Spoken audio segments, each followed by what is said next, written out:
Okay, welcome to the inaugural Kenn7 podcast. My name's Gav Jones, and this is the first of a series of regular podcasts that will feature the fortunes of Liverpool Football Club during the current season. Let's get straight into it. And joining me is none other than Liverpool and Celtic and Scotland legend Sir Kenny Dalglish and Miami FC coach Paul Dalglish. How are we, boys? Good, Gav. Yeah. Okay. Yeah, all right. Got no banter for me because I thought I was going to get hammered. There's nothing happening. Nothing early, no. I don't know if his head's on the right way round. There it is. Definitely playing a 3-5-2 on top there, Gav. The wing backs are pushing on, aren't they? Now I feel like I'm 12 again. Brilliant. That's what I wanted. Do you dye it? Your beard? What? Yeah, I dye my beard. Do you want to just do like 40 minutes on my beard? Because I can. No, I'm just asking. But do you use the same colour on your head as you do on your beard? I don't dye my hair. Are we chatting? What do you do on your barnet? Shine it. Gavin, he's hoping you'll send him your beard and he'll dye it. Do you want me to shave it off and I'll send you some? I'll donate some for you, lad. Yeah, I reckon, yeah. It's all right. But to be fair, Gav, you're hanging on out there, aren't you, really, with them wing backs? Look, they're pushing on. That's like Robertson and Trent now. Mate, that's all shaved. That's all style, mate. Anyway, let's get back to it. Subjective, isn't it? Subjective word style. All right. Well, listen. It's not stylish. We're going to chat generally around the two games that Liverpool have just had and the one with Brighton at the weekend and on some broader issues. But Kenny, I just wanted to ask you first, you've been going to the games. What's it like to be there and how do you think it's affecting the players? It was, you look forward to it at the beginning because obviously we had gone without football for a long time. And when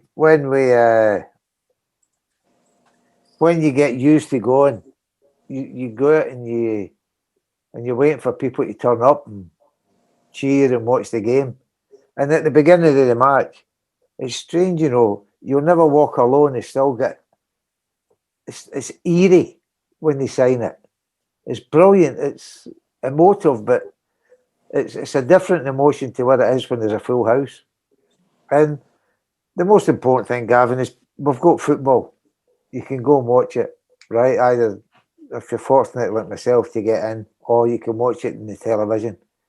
And the most important thing is people's welfare, and they have to do it because they're frightened that there's going to be a mad number of people who'll contact coronavirus if they just open the gates and let people in.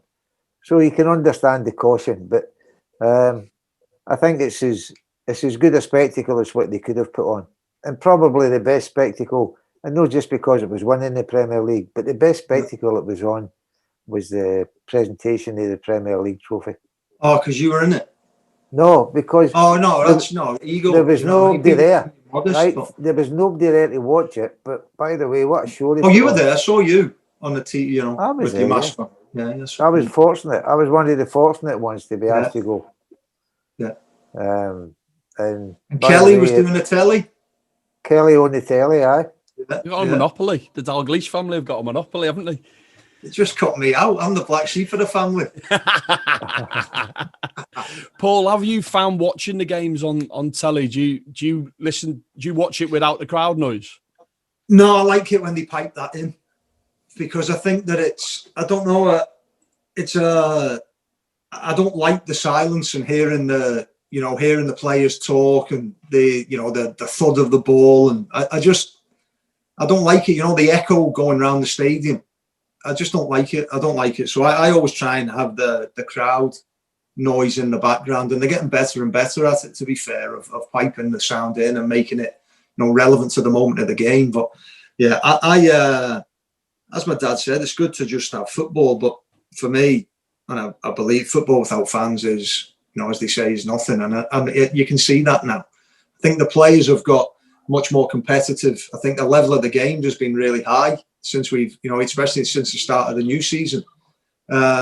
So I'm happy to have football, but it's not the same. Is it? I don't think it's a coincidence either. The number of away teams or away results they've had. in the football. I think that's a reflection of how important the crowd is to the home team. But also, like everything else, if there's no crowd, it's going to affect some people. Sometimes it'll affect them adversely. Sometimes it might be positive. Maybe both a bit edgy, they make a mistake and the crowd are on their back. They don't get that. Yeah. Some people get a right buzz out of the crowd chanting their names and going out and cheering when they do something, and they've missed that as well. So I think it's more of a leveler, and I think it gives the opposition team a bit more kudos when they turn up and try to play, and there's no the supporting crowd that's usually there. For the smaller clubs, anyway. For the big clubs, I think the crowd is hugely important, but I don't think it affects them as much as what it does for the smaller clubs. Would you say there's less to deal with psychologically, Dad? You know, would you say there was less pressure? You know, because sometimes, as you said, sometimes if you go to, it can go both ways. You go to play at Anfield and the home fans are behind Liverpool. The opposition, it can be intimidating for the opposition, but vice versa. You know, if you're playing at Man United and they're going through a bad time and the fans are getting on the home team's back, then it can be hard for the home team as well. So do you think would you say that it's hard in it because you're not playing it, but it seems to me like it'd be a little bit less pressure when you turn up at the game? Well, if you take the game the other night there, Liverpool and Atalanta, when Liverpool went behind, you can imagine if it was a full house there. Liverpool fans in a European night, they'd have been right behind them, and they'd have been giving them a lift and an incentive to go forward. No, that they never tried to go forward, but there wasn't the fear in the opposition team that the crowd maybe give them. You know, the cheer the team on. So they had a wee bit more confidence. And I think that also they maybe think that they've got a wee bit more time on it than what they actually have. So they were more composed in possession and the defensive part of the pitch. But as I say, it's pros and cons. You've just got to get on with it and accept it for what it is. And you might not like it, but then sometimes you don't like it when there's a full house either. Kenny, just on an individual level, just talking about what you're talking about there, do you think there's players who will prefer the fact that there's no crowd there's no one getting on the back? There might be some like that. But it also affects a team that has great support throughout the team. It likes for Liverpool or somebody else with big supporters, because the support don't get on their boys' back. They wind up, they get them to push forward, they incentivise them, they really drive them forward. And the reaction between the crowd and Jurgen is missing for us as well. And it's a great credit to the players that they've done as well as they have. To lose that game against Atalanta, what was that, 63 games? I know they've not all been in lockdown, but to go as long in lockdown as well and no losing at home speaks volumes for them and their attitude. And I think that's... And there's got to be an asterisk. There's got to be an asterisk by the one the other night with the team that Liverpool put out. You know, I know Liverpool went out to win the game, but it wasn't a Liverpool team that we'd normally see on a European night. No, it wasn't a team you normally see, but it's a team that you thought would win. Yeah. You never put a team out to lose, do you? No. So you put the team out that you think is good enough to win. They beat them 5-0 in their own pitch, so you thought there must be a chance that they're going to beat them here as well. And I hope it doesn't affect the younger boys losing the game, because Curtis was excellent against Leicester. They had a few young ones out that game as well, a few changes in that game, and they made Leicester look very ordinary. So he puts the teams out because he thinks he's going to win. Look at it when they put the kids out against Arsenal, 5 each. Yeah.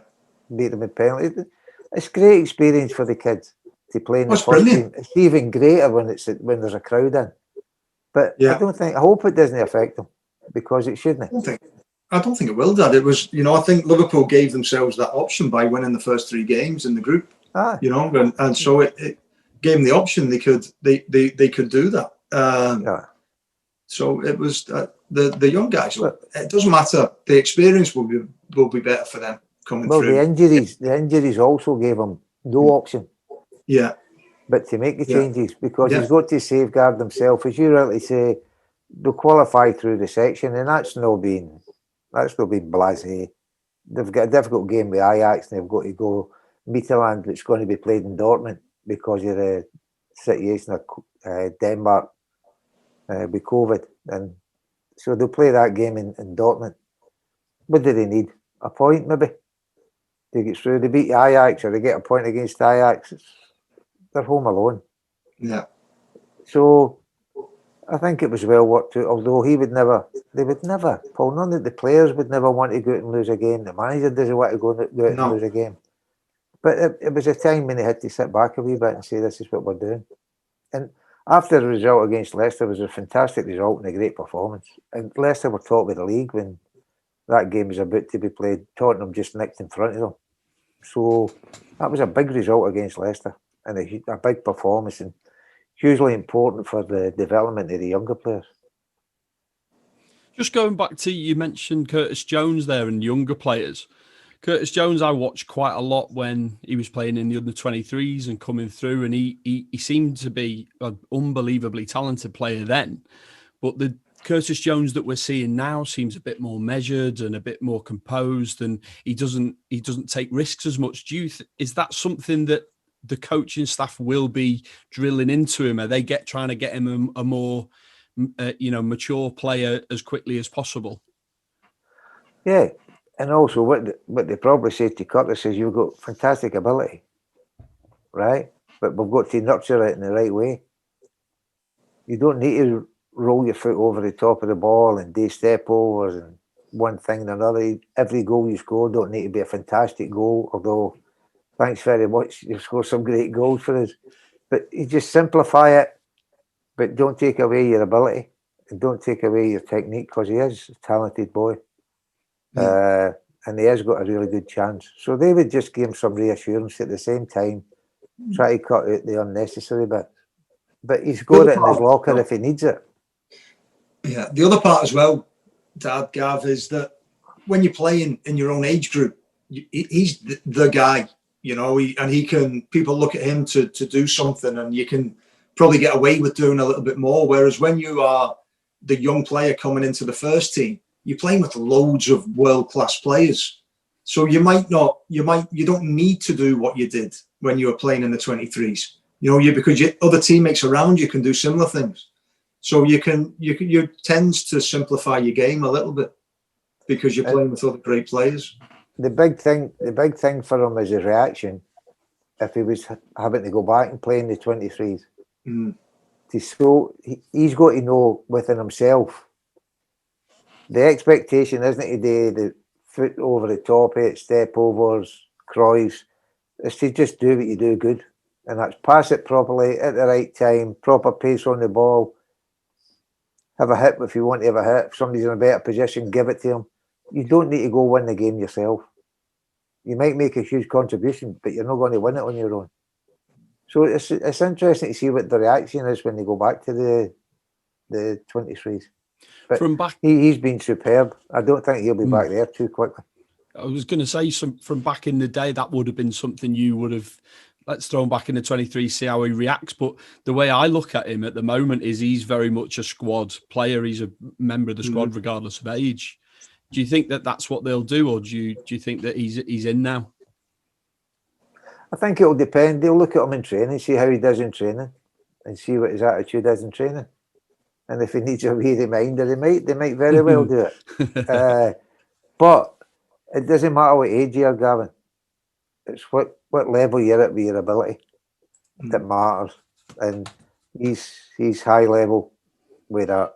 And he has an asset to have in and around the squad. He won't play every game, but in and around the squad, he's a great attribute to have.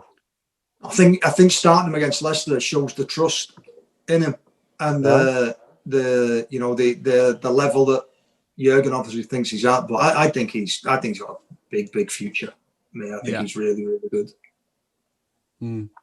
Just you were talking about squads there, and sort of, I remember in the 80s, obviously you only had one substitute, and the squad thing didn't really seem to be a thing. Although I do remember in '86, there's a match of the bit of match of the day footage where the camera pans on the bench, and we've got Molby, Walk, Walsh on the bench, and I think John Motson mentions the strength in depth at Liverpool.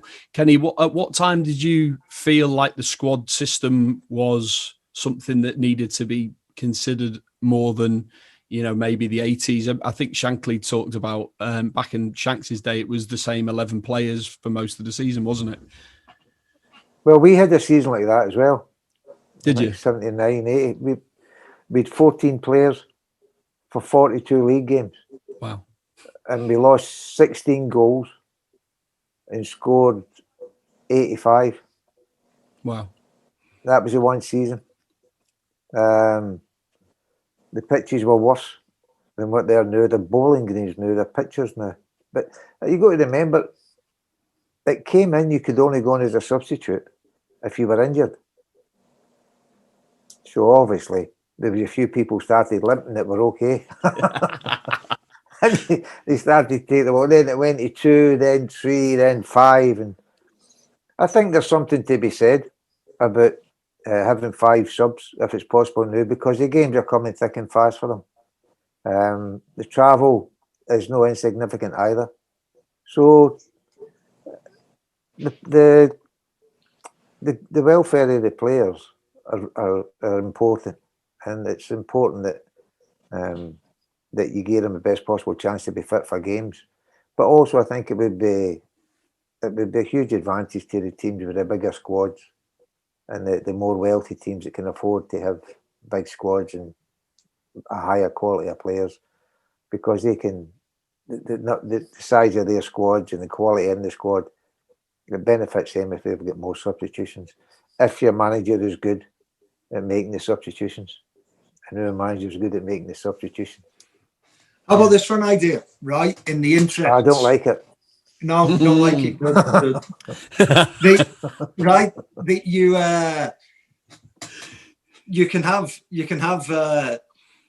You can make substitutions. You can bring on 2 players. Say you've made your 3, but you want to make 2 more. The 4th and the 5th one would have to be an under 21 player to try and give the opportunity to young players. So you use them. If say you're 3-0 up, then you can make a 4th and a 5th substitution and get people minutes. I wouldn't say that. As I said earlier, it's not your age that gets you a game; it's your ability. But it encourages you to. There's other ways. There's other ways it can be encouraged. Why don't they allow the Premier League teams that would like to do it to maybe support financially one of the lower division teams and lend them some players? Put a coach in of the Premier League team's choice that's the same wavelength as their coach, and then see how they develop for there. If you don't basically that you take away, you don't become a feeder team, but you become an affiliation of But the principle is to be a feeder team. I'm not talking about putting 20 players in there. I'm talking about 4 or 5, and the rest of it would be their own. You could appoint the manager, the coach, because you want the boys to be taught a similar scenarios what you have about how you teach. But then again, I don't think it does any harm to go to a club that they've not got all the luxuries that they have at Liverpool and all the fantastic facilities, and for them to go and see what like it is for a guy married with 2 kids bringing home a win bonus in his wage packet at the end of that month. It's just happened with Reece Williams, hasn't it? What? Just Reece Williams, Yeah. He went to Kidderminster. Well, there's a balance, right? There's a balance because, I think the lower league clubs would love investment, but they care about their club as much as what the big teams care about theirs. So I think it's a very, very sensitive topic, really, about feeder teams, because the teams want to keep their own identity, but they also need the money. So I don't know what the solution is for fans to still feel dependent supporters. If the club, right, who's giving them the players and the players are good enough, surely it's going to raise the ambitions of the lower division club, because they're going to be competing for promotion. They're going to be competing for loads of other things, maybe the lower levels of the cup, and try and get as far as they can in cup competitions. But if you were drawn against your feeder club, by the way, don't leave the players out, because I think for me that's saying, well, if you're going to play against your parent club, right, because it's your parent club, you're not going to score, or you're not going to try and stop them. I'll tell you, that's an incentive. You're playing against the team that owns you as a lone player, and you don't want to impress them. I'm sorry. I can't see that. A lot of times it's the main club that says that they can't play against them because they don't want to be embarrassed. It's the regulations. Yeah. It's the regulations, right? In Europe you can play, but you can't do it at home. By the way, that is, for me, I would be feeling insulted if they said that I wouldn't be trying against the team that owns me. Who owns you? Your ma. I'm just as well she doesn't play. Boys, just going back to the Leicester game. Obviously, Bobby Firmino played really well. He had a great performance, scored a goal, could have had a few goals, obviously. Kenny, I was just wondering what you thought about strikers' confidence from the position of a player and a manager. How do you try and get a striker's confidence back as a, for yourself when you're a player, but also as a manager? How do you manage to get the best out of someone when they're suffering a little bit?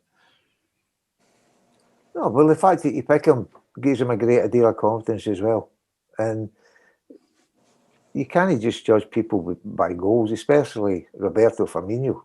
The other work that he does is fantastic, in and around the pitch. Not necessarily making goals or scoring goals, but just being in and around and just being on the pitch, and just his movement and the positions that he takes up off the other two, the understanding he's got with Sadio and Mo is fantastic. And what's between his 2 ears is hugely important as well, because he's an intelligent player.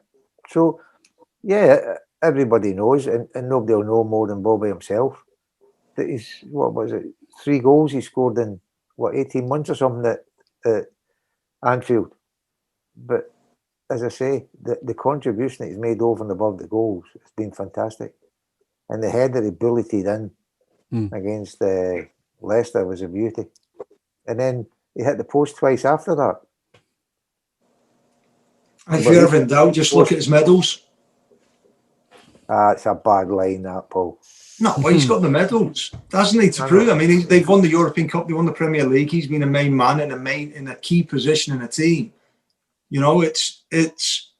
And don't forget the World Club Championship, which means an awful lot to the Brazilians. Probably more to the Brazilians than the British pitchers. Well, you know that when you played in it against Flamengo. Yeah. It went well, didn't it? We enjoyed getting there. those for the old players, that was a holiday, wasn't it? Really, with the game of football. Oh, it wasn't a holiday. We were on a plane for, I don't know, it seemed like 2 days. But you couldn't fly over Russia, so we had to go. Right. We went one way, and the clocks went forward. We went the other way. Oh no, it went back, and then we went the other way around the thing, and it was Tuesday, and we're saying, Jesus, we didn't know if it was New York or New Year. Amazing. It was a long travel to Japan. It's mad that we had all that success, but didn't ever win the World Club Championship. No, we never. From what you've just described. It was like a charity shield back then, though, Gav. Like now the charity shield's classed as a trophy. The charity shield was never classed as a trophy back then. Like that, there was no real importance to that in back then. There's a lot more importance attached to the competition now in Europe for sure. It wasn't like we didn't try to win it. but it was just it wasn't like, it didn't have the same elevation as a Champions League final or anything else we were going to win here. But we had to go and play, and we wanted to win, but we couldn't get the message for your brain to your feet. We were just all out of sorts. We get beat twice anyway. We went twice, I think, get beat twice. It wasn't as much of a big thing. I mean, they've made a big thing of it now, like it's actually a tournament. And I think back then, you know, was it just one game, or did you play a semi-final first? One game. Was it? I mean, Manchester United played in it. Manchester United played in it a few years ago. 99. They got a pass through the FA Cup, didn't they, in the third round? No, they never played in the FA Cup. They withdrew. Withdrew from the FA Cup. Yeah. Well, and they got permission for the FA to do that. Yeah. So it went up a good bit in their estimation as well for what it used to be. Mm. Just looking ahead at the game on Saturday, guys. Kenny, how do you, or Paul, actually, let's have your thoughts as a coach. How would you look to pick the players up for the game, or do you see it as compartmentalised? Let's forget about it and, you know, let's crack on. I don't think they need picked up at all. I think that they're a unbelievably motivated group of players. I think that's the most impressive thing about them, is the hunger. You know, after every disappointment they've ever had, they've always come back stronger. They go toe to toe with Man City. The amount of points they got, they came back the next year. They came back the next year and won it. Real Madrid, get beat by Real Madrid in the Champions League final, come back the next year and win it. So it's this team. This is not even a disappointment. This is just a slight inconvenience, a slight kind of bump in the road. But I don't expect to see anything different to what we saw against Leicester. I don't think this is something where they need picked up. This team, if you look at the sample size of what they've done over a big period of time, there's nothing to pick them up for. I would agree with that, Paul. I would agree with that, what you say about first time for everything. Well, maybe no. But disagree for the sake of it. I agree. I think they are. There's always a but. Come on, no, there's no but.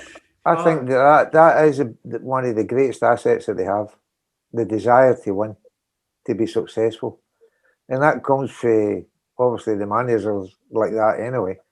But there's no crowd there to whirl them on, so they've done it. Everything done from within, and apart from Aston Villa game, they've really proved themselves that they enjoyed the first success, but I think they realise the second one's even better. So they're well up for the league championship, and the injuries that they've had, they've not looked upon it as feeling sorry for themselves. They've looked upon it positively, and they'll get themselves dusted up, brushed in, and they'll go out at Brighton. And if you're Brighton, you're sitting waiting for the backlash. So that's the level I think that Liverpool have held in.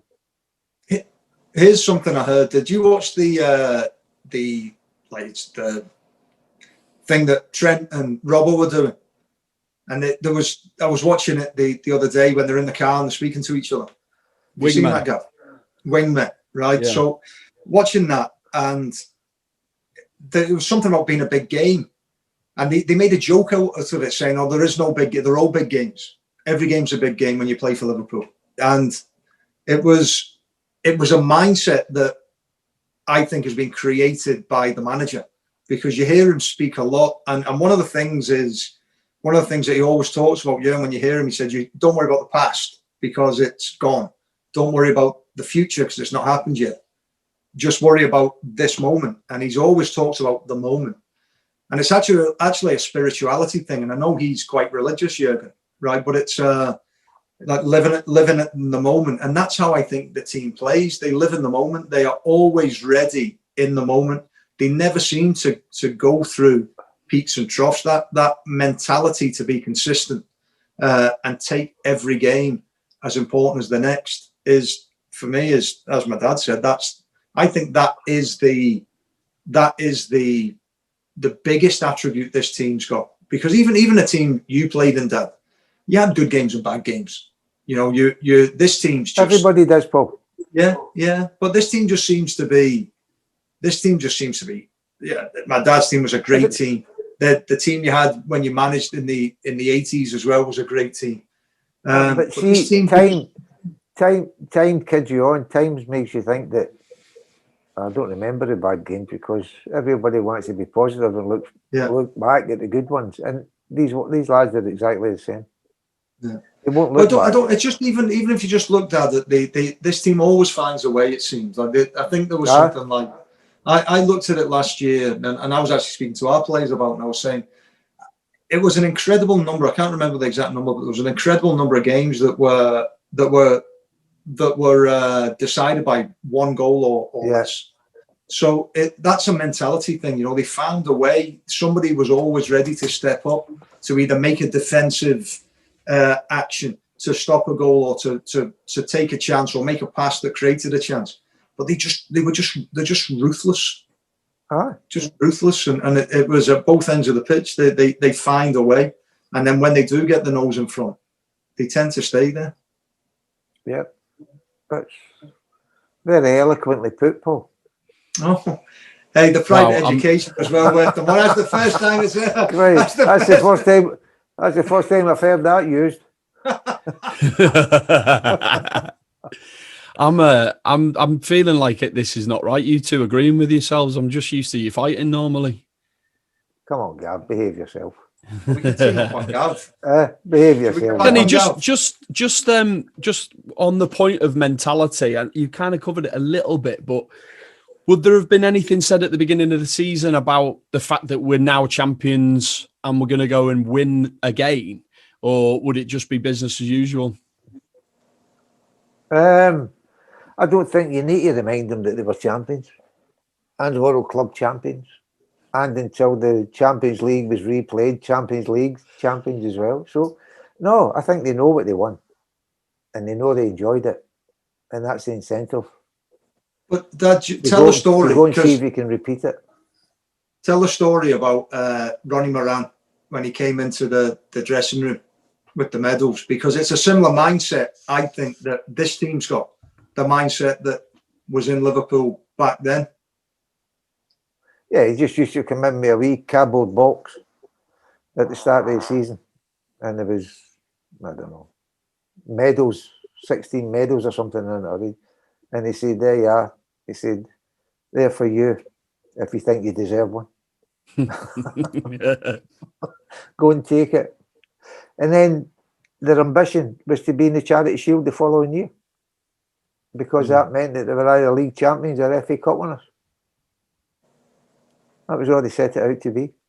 Yeah, but it was like no well done, no big celebration.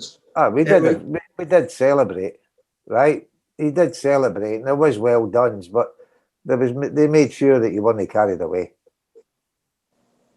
I'm talking about when you came back. There was obviously celebrations at the time, but when you came back to start the new season, it was done. No, it was done, aye. You've had your celebrations, you've enjoyed it, and you deserved it. But by the way, you get nothing for nothing. Yeah. Oh no, they were all very good at keeping your feet in the floor, but you didn't need that in the dressing room. There was no big time party players. Because of the strength of the dressing room that was set up through when Shanks came in and built up through Shanks, then into Bob. By the time we get there, you're only one or two players coming in every year, and you just conform to what the rest of them are like, and that's it. You're humble, you're appreciative, you know the great desire is there to win. So you're not going to try and be big time Charlie, because they've all won more than what you'd won when you walked in the dressing room. I seem to remember Peter Beardsley talking about Ronnie Moran getting the medals out, and Peter Beardsley went over to the box, picked a medal up, and Ronnie Moran went, "What do you think you're doing?" Which I think is a bit harsh, because Peter Beardsley was outstanding. But it's a fantastic thing to keep you on your feet on your ground. And like you said, Kenny, the club were brilliant at that back in the day. But do you know what's great? But and the boys were always receptive there. Always. That's what I was going to say. You can be like that if you're winning. You know, I think that that's management, right? So if you've got the best team in the world, which Liverpool were at the time, then you want to stop them from getting carried away. But if you're working with someone at, I don't know, a lower league team, then you want to try and make them feel better than what they are as well, to try and to help them improve. So it was rather than saying that's the right way to manage, it was the right way to manage that group of players. You know, and they were intelligent enough to know what everybody needed. They were incredible at what they did. The old boot room boys. Incredible. Paul, it's a way to manage success. Yeah.